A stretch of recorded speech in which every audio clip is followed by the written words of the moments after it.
Welcome to another episode of A Cuppa with a Conversationalist. My name is Con and I am the conversationalist. And yes, I have my latte as always. Today, I have two very, very special guests all the way from New York, the Big Apple. Conny Cruz is a coach, certified hypnotherapist, rapid transformational therapist, and soon to be timeline therapy practitioner, and is the founder of Deep Dive and Thrive. My other guest is Heather Sasaki, who is the founder of Heather and Heart's Healing, a certified trauma release hypnotherapist, past life regression therapist, rapid transformational therapist, and over 11,000 hours of meditation coaching. Welcome, ladies. Hello, Con. Thanks for having us. Absolutely. Thank you for having us. Awesome. Absolutely pleasure to have you both here. And it's interesting. Heather was asking before we started recording, Conny, how this all came about.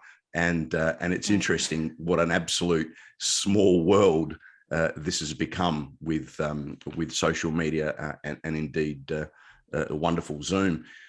Yes.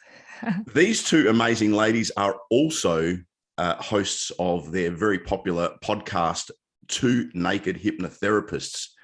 And ladies and gentlemen, on today's episode, we are going to strip bare to the naked facts and fictions of hypnotherapy.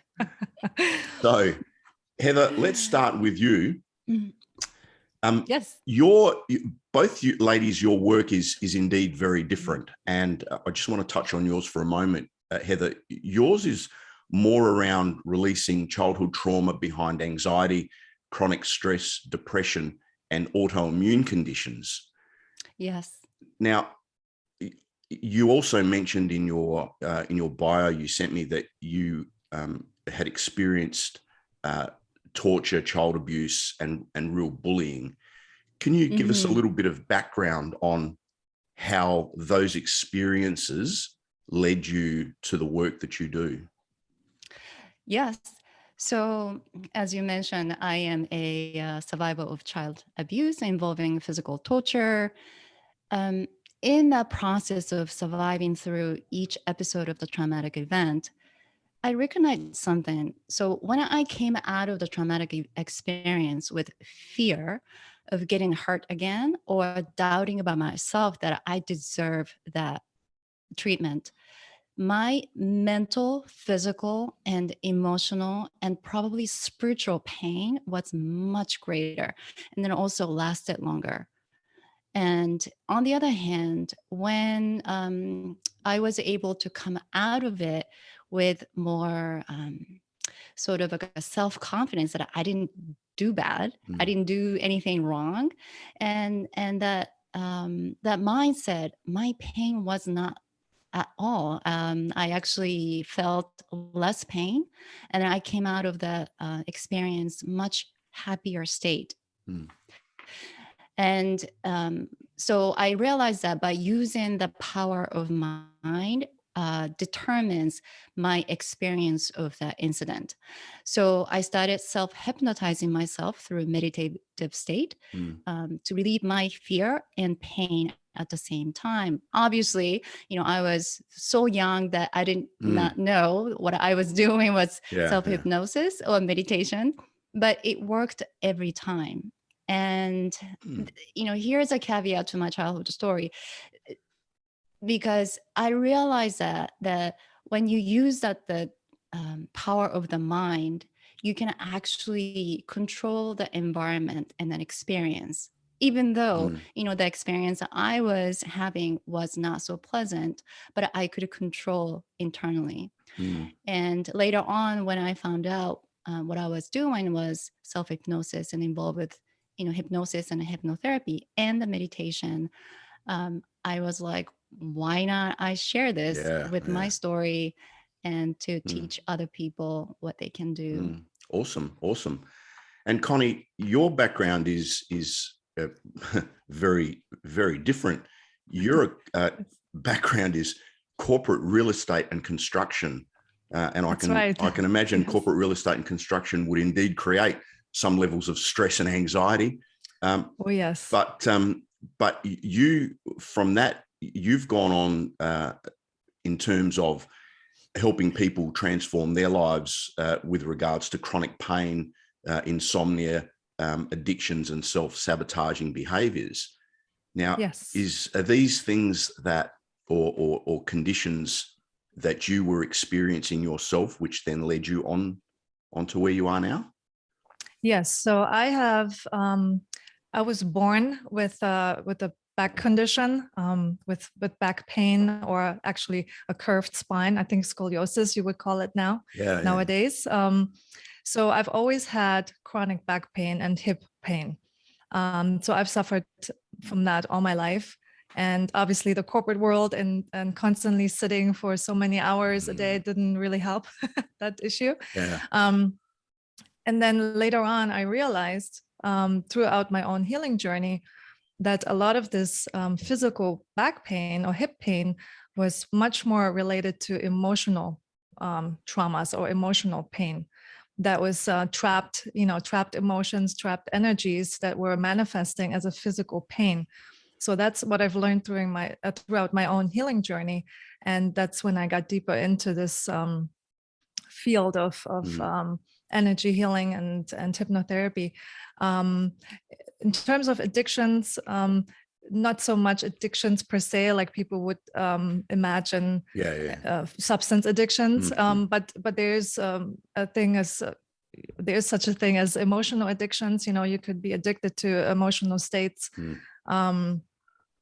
Again, also just in an effort to overcome certain pains or numb out certain pains, something you experience, and a lot of our experiences as children or in our childhood can cause these kind of what would you call it? Well, limiting states, or manifest in a way that we don't even understand at the time. So when I realized that a lot of this has to do with energy, and it can be healed with energy work as well, working with the subconscious mind, of course, to look at root causes, but also the energetic part, and working with the energetic body is very important. And that's actually what helped me release my pains, especially the chronic back and hip pain. And then self-sabotage, I think a lot of people can relate to that. In the corporate world, I don't know what you mean. Oh, really? So in terms of, imposter or procrastination, perfectionism, I'm sure many people can relate to that. And in the corporate life, that always comes out somehow. So hypnotherapy also helps very much with this. So as I was going through my own healing journey, I've discovered this healing method and many others, also timeline healing or timeline therapy. And so because of my own transformations, I was very much inspired to help people in this way. And it's much more rewarding to me than the construction world. Construction, corporate real estate. Yeah. And the first question I have to ask here, Heather, is how did you two come together to form the dynamic duo, the two Naked Hypnotherapists? Where does that all stem from?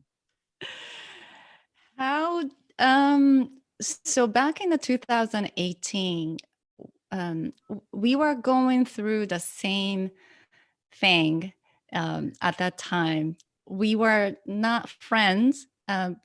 We had mutual friends, but we were not so close. But exactly at the same time, almost same month and probably same weeks, we were going through same thing at that time. And again, another friend brought us together, and she's actually a year ahead in terms of being a hypnotherapist, and I'm a year behind. And and obviously which doesn't matter. No. And then we became very, very close friends, and not only just friends, but I consider her as soul sister, yes, business same. partner, although we do have separate businesses. But yes.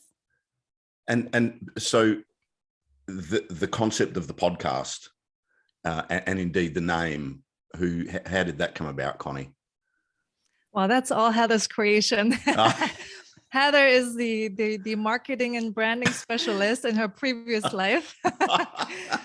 So Heather came Yeah. up with this fantastic, Yeah. catchy name. Yeah, I love it. And I was all aboard, delivering the naked truth to the people. So, things that other hypnotherapists might not share. So I love the concept, and we started a little over a year ago. Yeah, I love it as well. I love it as well. And the concept in terms of naked, as in stripping back to the facts, which is really the purpose of why we are all here today. Let me start firstly, Heather.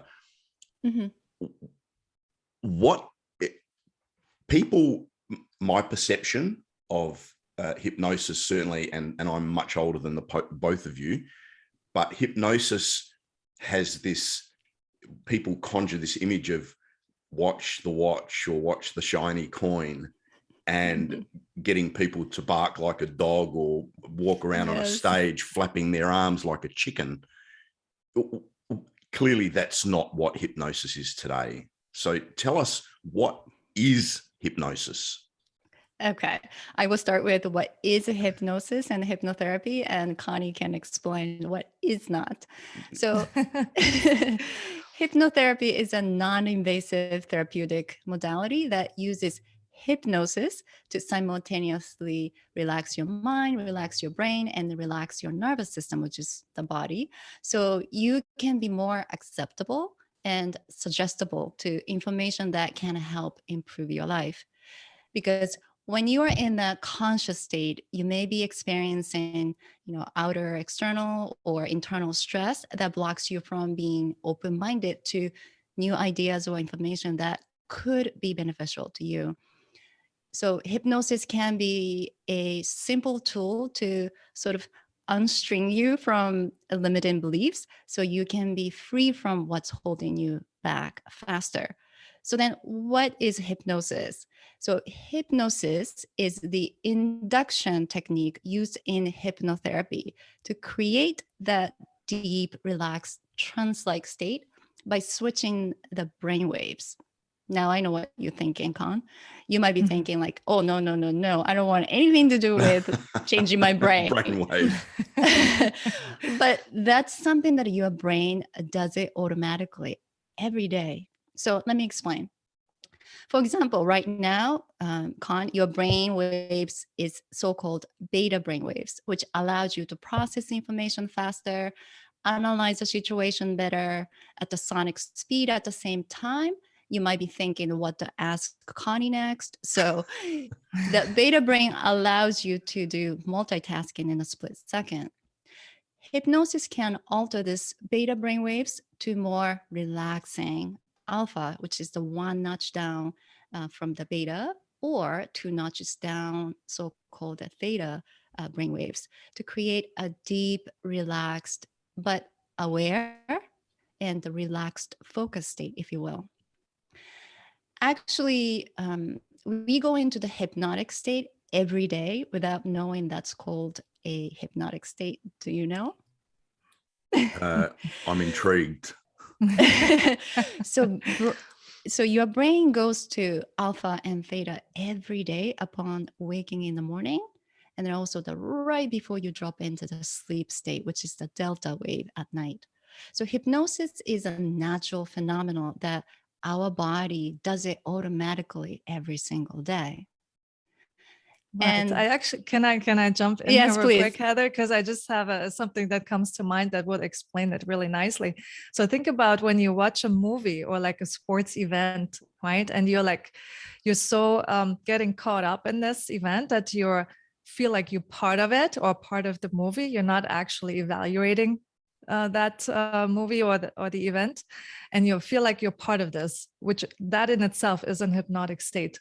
Also, so, and you will notice that when your body has certain reactions to it, let's say it's an action movie or a horror movie or whichever you like, and you're nervous or you feel excited, and you have this body reactions, right? You might have the sweaty palms, or your heart starts beating faster. So that's all, you're so engrossed into this experience. That's also a hypnotic state. Yeah. So that just came to mind. Okay. Thanks, Connie. Mhm. So in that beautiful, relaxing hypnotic state, you can access the information storage called the subconscious mind. I don't know if you have heard that term, subconscious mind. By the way, subconscious mind is, oh my goodness, such a fascinating and intricate part of the human mind. And I would love to unravel the secrets of subconscious mind in another time. But for now, I'm today, all for that. I'm all for that.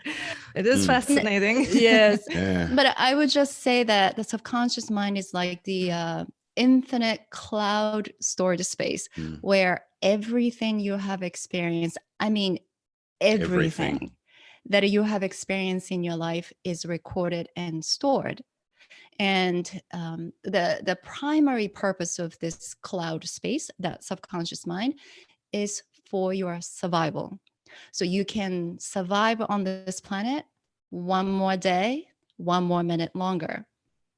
And the data in the subconscious mind is beneficial if you know how to use it. But unfortunately, for many of us, it is the root cause of our limiting belief. And we don't know about the role of subconscious mind and how to use it for our benefit. So we tend to repeat the same struggle over and over. We're on autopilot. That's right. Yes, That's exactly. Right. And then we can't seem to break through the, behavioral patterns and the mind patterns and thinking patterns, because our beliefs come from that subconscious level, means that we operate based upon what was already happened in the past, right? Because the subconscious mind is recording from what happened before. So that's where the hypnosis comes in. Hypnosis allows you to access that storage data, the subconscious mind information, and use it for benefits such as improving health, quit smoking, reducing anxiety, improving focus, regaining self-confidence, and so much more. You've pretty much answered half of my questions here, so we're in trouble. But I'm sure we'll get to them in a bit and get a bit more clarity around that. So, Connie, what is, again, we talk about hypnosis and this preconceived old concept of watch the watch, et cetera, et cetera. That's right. And indeed, medical, common medical beliefs and things don't really embrace different modalities, whether it's hypnosis, chiropractic, et cetera, et cetera. So yes. Tell us first of all, what hypnosis is not, to clarify for the audience and the listeners, just get all these ridiculous ideas out of their mind. That's right. Yes. So for sure, you mentioned that. So lots of misconception out there on hypnosis and hypnotherapy. Most people, as you said, they have this understanding of stage hypnosis for entertainment purposes, right? You mentioned the pendant or whatever they might use for that. And I think typically they really test and look who's the most hypnotizable person in the crowd to do all these things with, and really make a fool out of this poor soul. And it's very upsetting and really damaging to the clinical and therapeutic purposes, right? And that's why I think a lot of people are so scared about hypnosis, because they feel that they're losing control, like someone else is taking control over their mind, and they're completely losing control, which is absolutely not true. In terms of clinical and therapeutic purpose or healing purposes, you're actually gaining control over your mind and your body when you access the subconscious mind. And you, especially also with self-hypnosis, right? You actually really gaining control over your thinking and working through limiting beliefs or releasing, finding core reasons of your behavior Because one thing that Heather also was touching on is that we are controlled. Our daily life is controlled by 95% of the subconscious storage, if you will, right? So those automatic behaviors are running our life, are running the show. So with so again, we're functioning off of a lot of programs that we're not consciously aware of, and hypnotherapy can really get to those places in a safe, relaxed way by just changing those brain waves and getting into the relaxed state, bypassing the analytical mind, if you will. And the subconscious mind is the feeling mind, because we're working with feelings, with emotional states as well. So essentially, there is nothing to be afraid of. So for clinical purposes, this is absolutely a safe method.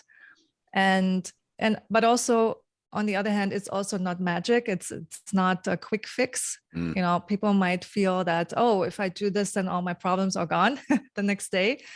That's not the case. I mean, you still have to do the conscious work. You still have to be willing and open and just willing and open to change and overcome your limitations. So one session, for instance, will not turn your life around, although I have seen some amazing transformations after one session, absolutely. But I think the norm is to continue this process, because the healing process is a continuous process, and hypnotherapy can very much help with uncovering those subconscious programs that we've or even limiting beliefs that we have accumulated over our lifetime, or as a child, specifically when we were trained, if you will, by parents and our environment, right? Yeah.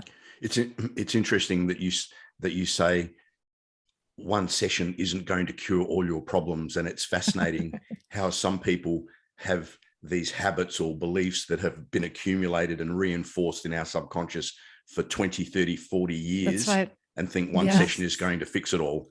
And it's okay, then. Not realistic at all.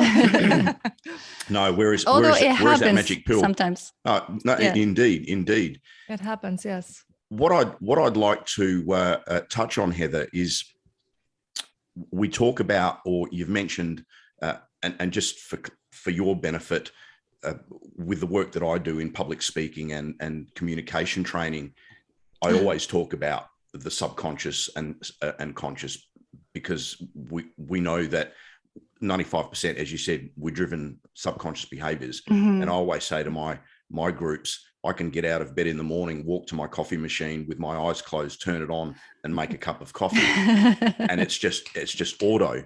Now, my question to you is, we're suggestive in those particular brain waves, which is what hypnotherapy is. Now, as the hypnotherapist, either you and or Conny, you are ultimately making these suggestions to your patient. Yeah. Okay.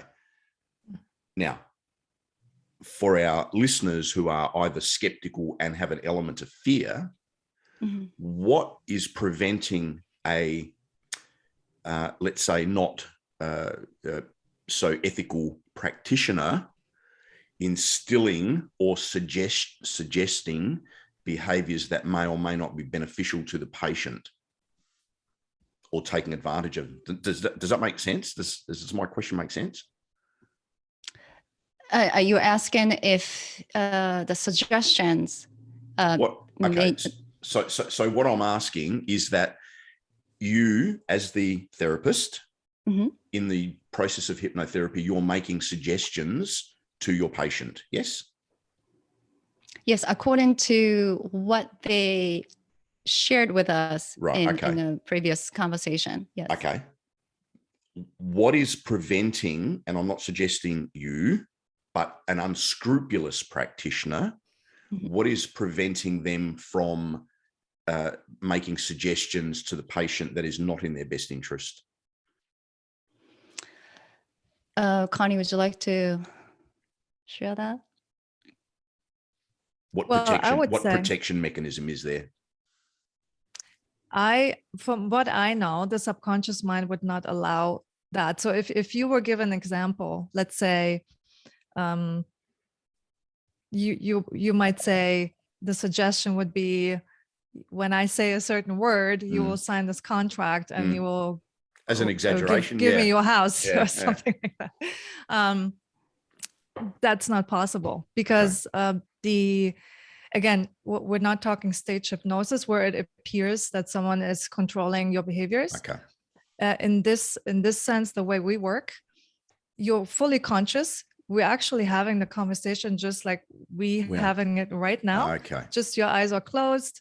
You'll remember everything I say, and you can open your eyes and actually get up and leave if you wanted to. Okay. So it would not be possible to do that. No, thank you for that, because I know, again, we need to, there are skeptics and we need to accept of course. that. Yes, I understand. And it's really important that we address that.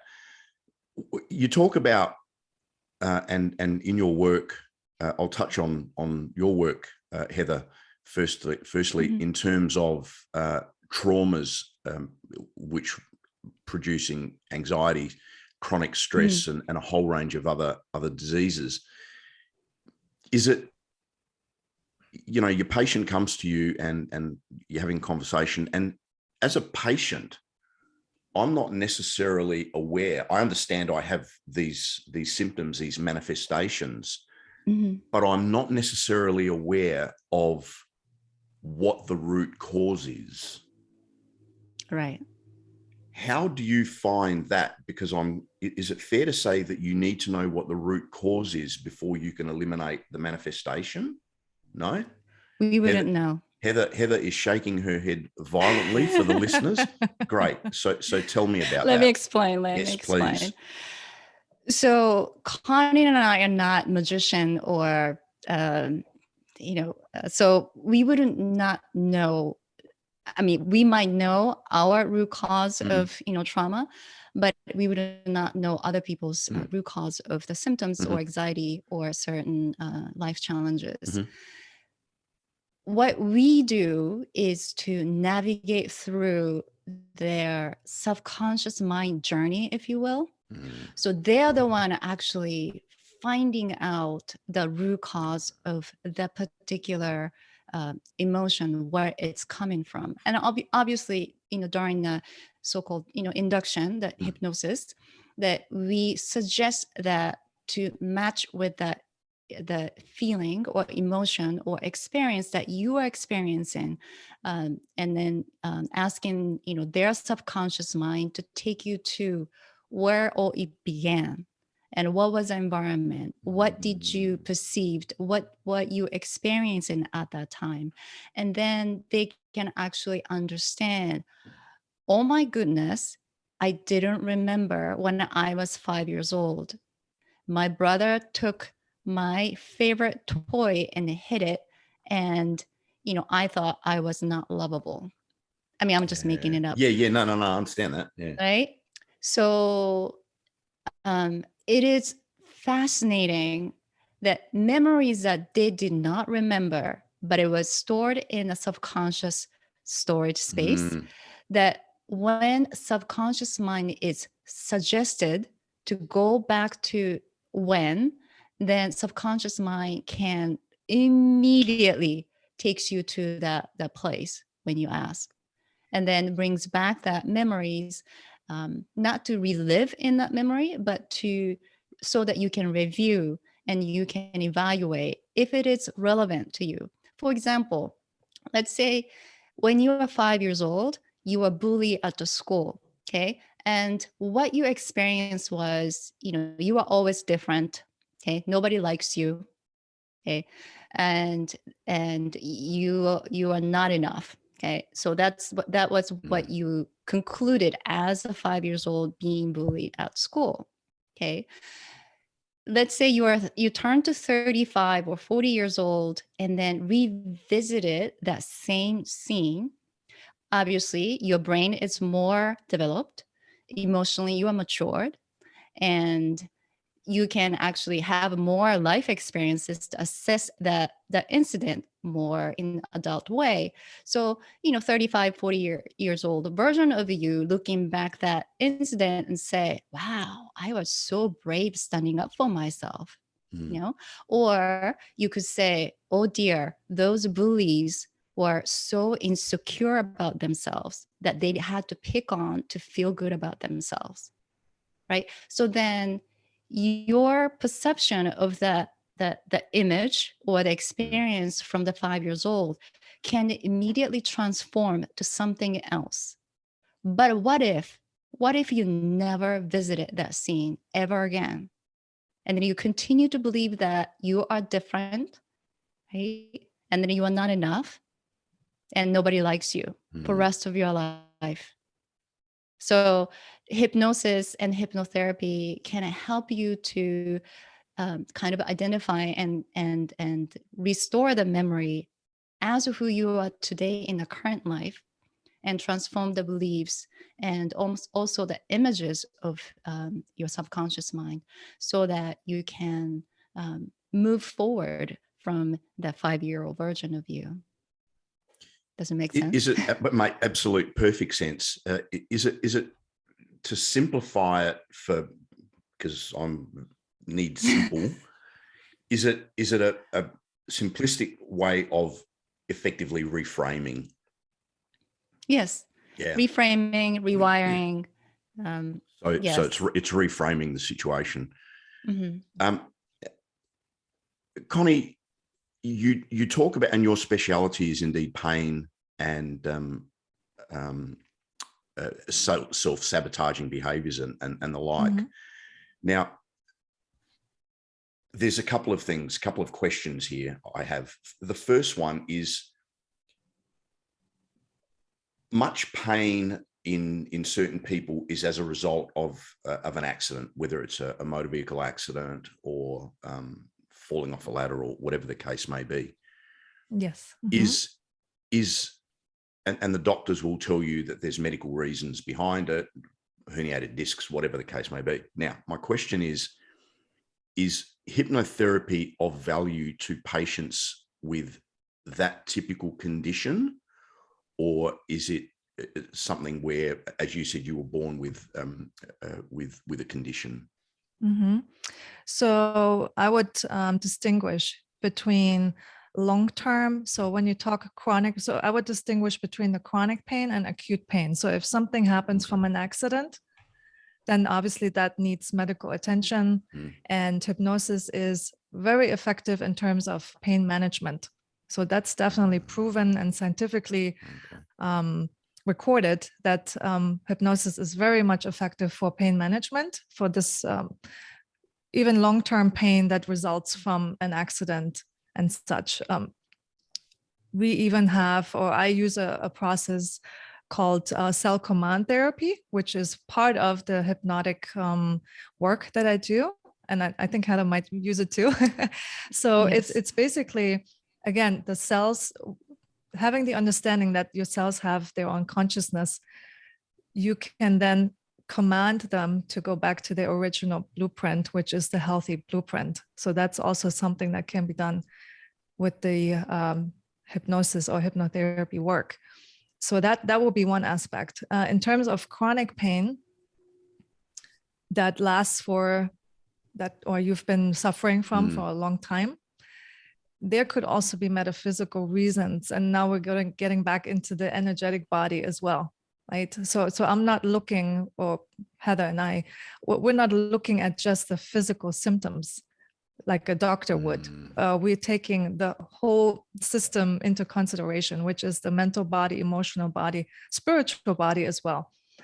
There's a lot of metaphysical reasons, and that goes back to emotional blocks, because emotions are also energy, right? Energy and motion.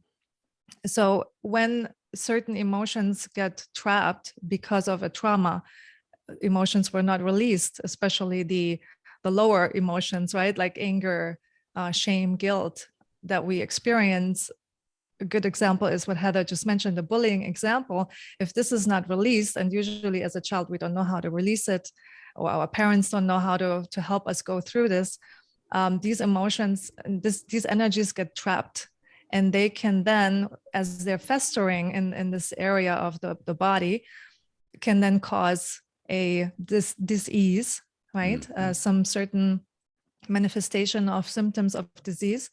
And so even just working with that, and that's where also, that's why I was so intrigued with timeline therapy, just going back to these times and releasing these emotions, especially those negative emotions, can already release the actual physical manifestation of pain or disease.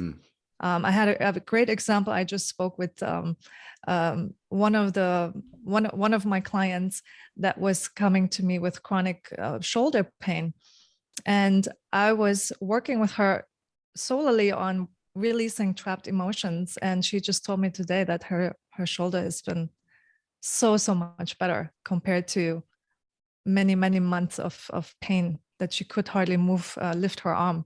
So it's very much possible. Wow. Heather, we talk about behaviors, subconscious, which again, running on autopilot.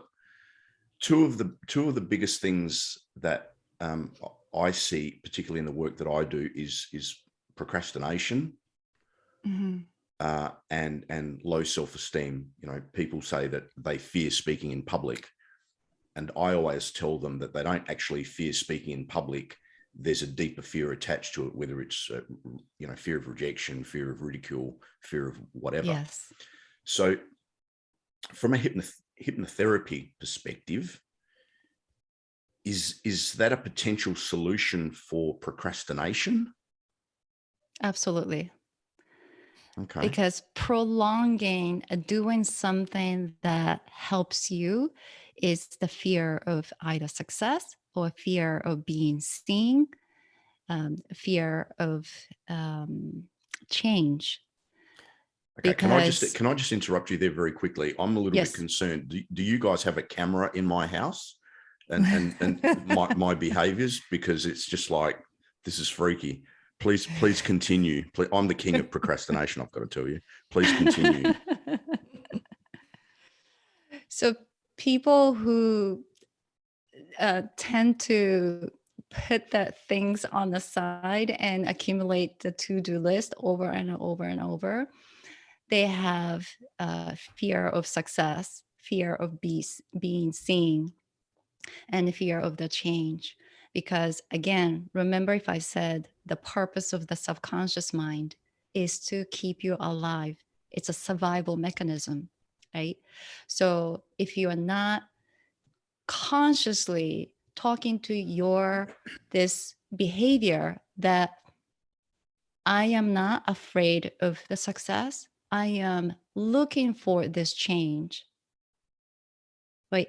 Even those two words, every time you put things on the side for you to be successful, you can say to yourself, I am looking forward to this change. I am looking forward to experience this unknown, and I deserve success. Even those simple things can't change your behavior.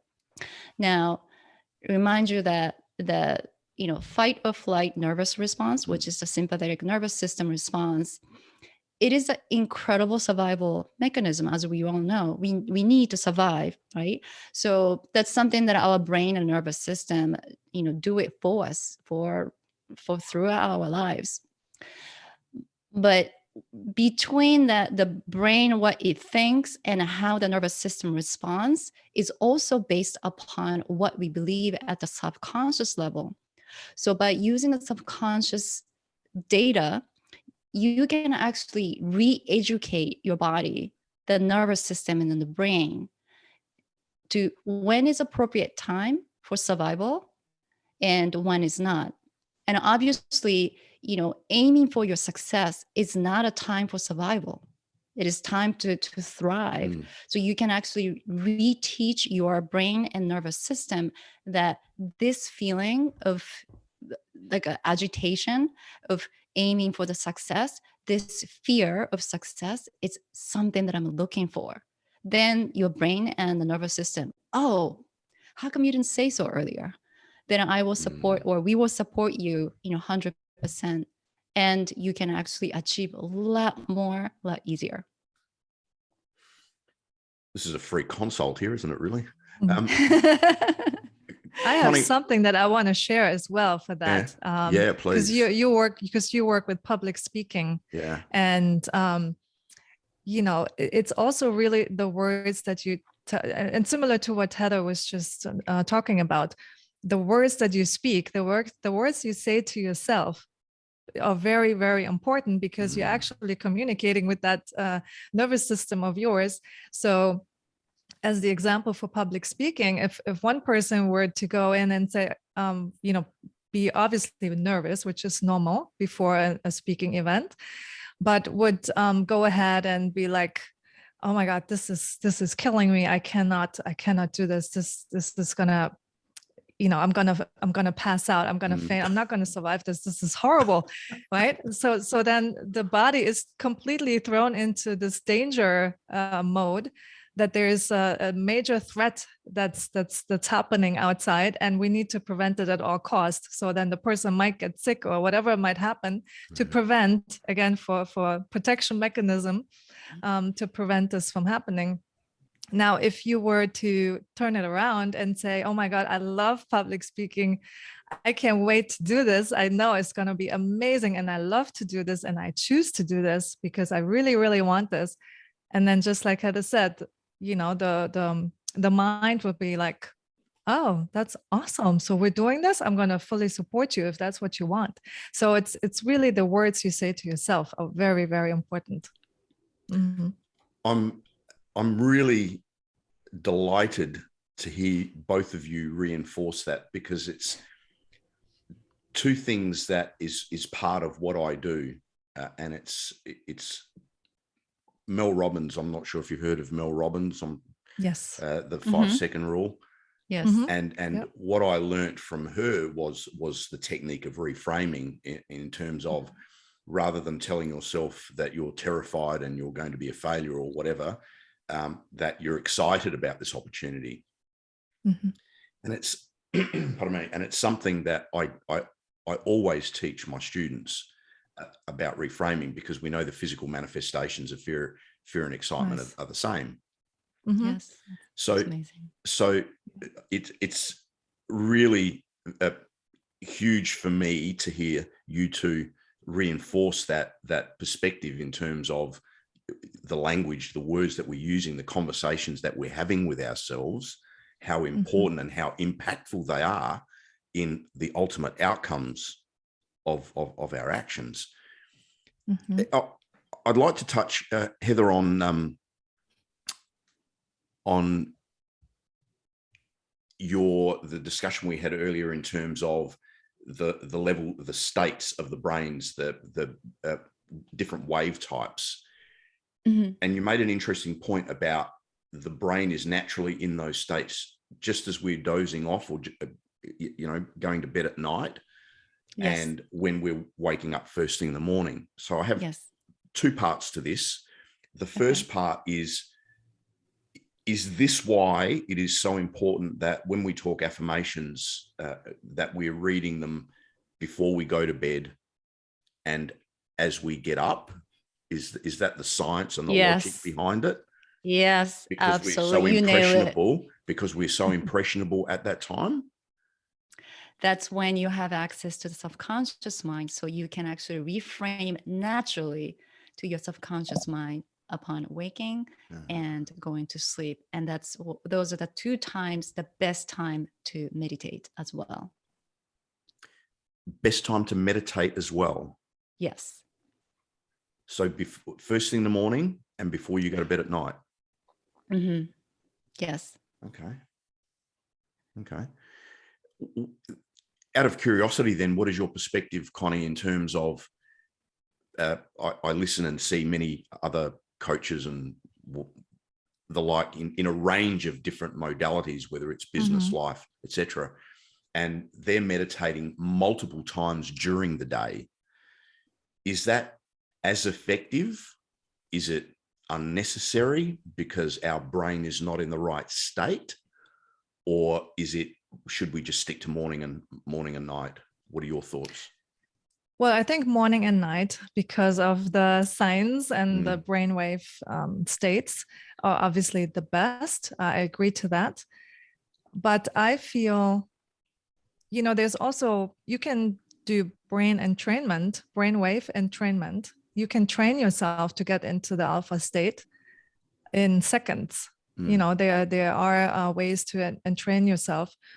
And so then you would have the same effect as if you were at night or first thing in the morning. So you could do that during the day to get yourself into the brainwave state, and then have the meditation to be much deeper and go deeper into the subconscious. And then also just wanted to reaffirm that the brain learns by repetition, right? So I feel it doesn't matter when you do it during the day. I think the more often you do it, the more often you tell yourself the positive beliefs and the affirmations, the better it is. Yeah. Okay. Yeah. Heather, I want to touch on something that you said earlier when we were talking about procrastination and the fear of success. I'm intrigued. Yes. What sort of past or behavior could drive somebody to fear success? Is it not innate in us to crave success? Everybody craves for success, and everybody is wanting the success. But the belief behind it is that I am not enough. I don't deserve the success, right? That's number one belief system in the subconscious level. So something caused this person to believe that this person is not worthy of success that everybody else is having. And therefore, it is more appropriate for this person to hide behind everybody else's success and stay small, because that feels more comfortable, because it's the belief at the subconscious level. Another reason could be, so our mind is for survival, right? Especially for the subconscious mind, is for the survival. When it comes to any changes, it is perceived as a threat or danger, because change is, you can't predict what to expect sometimes. Yes, sometimes you can expect what coming next, but when it comes to like a success in life or life journey, one change, small tiny change, could trigger so many different changes.